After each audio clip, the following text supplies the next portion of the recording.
بسم اللہ الرحمن الرحیم۔ السلام علیکم۔ یمن دوستو، یمن جزیرہ نمائے عرب کے جنوب میں واقع ہے۔ ملک کے جنوب میں بحیرہ عرب اور مغرب میں بحیرہ کلزم ہے۔ یمن کی شمال مشرقی سرحد عمان اور شمالی سرحد سعودی عرب سے ملتی ہے۔ یمن کا رقبہ 5,55,000 مربع کلومیٹر ہے اور یمن کی آبادی 29.83 ملین افراد پر مشتمل ہے اور 99% آبادی مسلمان ہے۔ ملک کی سطح مرتفع ہونے کے ساتھ ساتھ ساحلی میدانی علاقے، تہامہ، پہاڑوں اور وادیوں پر مشتمل ہے۔ پہاڑ 11,000 فٹ تک بلند ہوتے ہیں۔ آب و ہوا گرم ہے، لیکن جزیرہ نمائے عرب کا یہ واحد ملک ہے جس کے پہاڑی علاقوں میں کثرت سے بارشیں ہوتی ہیں۔ یمن موجودہ اتحاد سے پہلے شمالی اور جنوبی 2 خطوں میں تقسیم تھا۔ دونوں حصوں پر صدیوں تک عرب کی اسلامی سلطنتوں کا قبضہ رہا۔ اس کے بعد یمن سلطنت عثمانیہ میں شامل رہا۔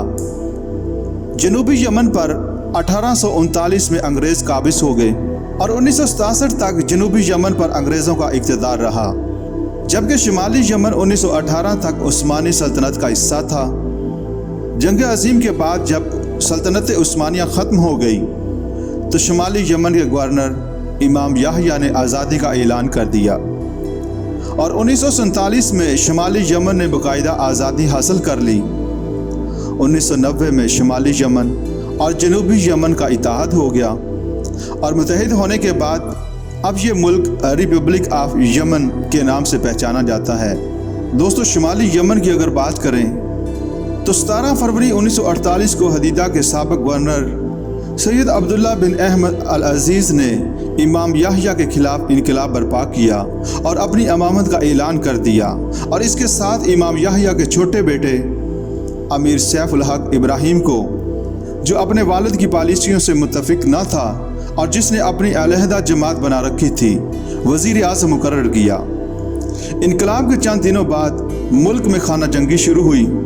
ولی عہد امیر سیف الاسلام احمد نے نئے حکمرانوں کو ماننے سے انکار کر دیا اور اپنے حامیوں کو لے کر صنعاء پر حملہ کر دیا۔ ولی عہد بغاوت کو ختم کرنے میں کامیاب ہو گیا۔ امام سیف الاسلام احمد نے اقتدار سنبھالنے کے ساتھ ہی ملک کو جدید دور کے تقاضوں کے مطابق ڈھالنے کے لیے کوششیں کی۔ ملک کی ترقی کے لیے غیر ملکی ماہرین کی مدد اور مشورے سے منصوبے بنائے۔ طلبہ کو غیر ممالک، خاص طور پر مصر اور یورپی ممالک میں اعلیٰ تعلیم کے اصول کے لیے بھیجا۔ غیر ممالک کے ساتھ تجارتی اور کاروباری معاہدے کیے گئے، لیکن امام کی ان اصلاحات کو پوری قوم کی تائید حاصل نہ ہو سکی اور ملک اندرونی خلفشار کا شکار ہو گیا۔ مارچ 1955 میں امام کے مخالف لیڈروں نے غیر مطمئن فوجی یونٹوں کے ساتھ مل کر امام کو اپنے مطالبات پیش کیے اور امام کو مجبور کیا کہ وہ اپنے محل کو خالی کر کے قلعے میں پناہ لے۔ دونوں فریقوں کے مابین مذہبی رہنماؤں نے مصالحت کرانے کی کوشش کی، جو ناکام ہو گئی۔ اس کے برعکس مذہبی معززین کرام اور فوج کے درمیان 31 مارچ کو معاہدہ طے ہوا، جس کی روح سے امام احمد کو اقتدار سے ہٹا دیا گیا، لیکن امام نے اقتدار کی بحالی کے لیے فوری اور مؤثر کوشش کی، جو بارآور ثابت ہوئی۔ 27 اپریل 1955 کو امام احمد نے اپنے بیٹے البدر کو حکومت کا سربراہ مقرر کیا۔ البدر نے برسر اقتدار آ کر بعض اہم اقدامات کیے۔ اکتوبر 1955 میں امریکہ کے ساتھ 30 سال کا معاہدہ کیا۔ معاہدے کی غرض و غایت یہ تھی کہ ملک میں تیل دریافت کیا جائے۔ یمن ترقیاتی کارپوریشن میں امریکی ماہرین پہلے سے موجود تھے۔ معاہدے پر عمل درآمد کارپوریشن کے ذریعے ہوا اور کارپوریشن کو اختیار دیا گیا کہ ملک میں تیل کے ذخائر دریافت کر کے ان سے تیل حاصل کرے۔ اس کے ساتھ کارپوریشن کو یہ بھی اختیار دیا گیا کہ ملک میں دوسری معدنیات دریافت کرے۔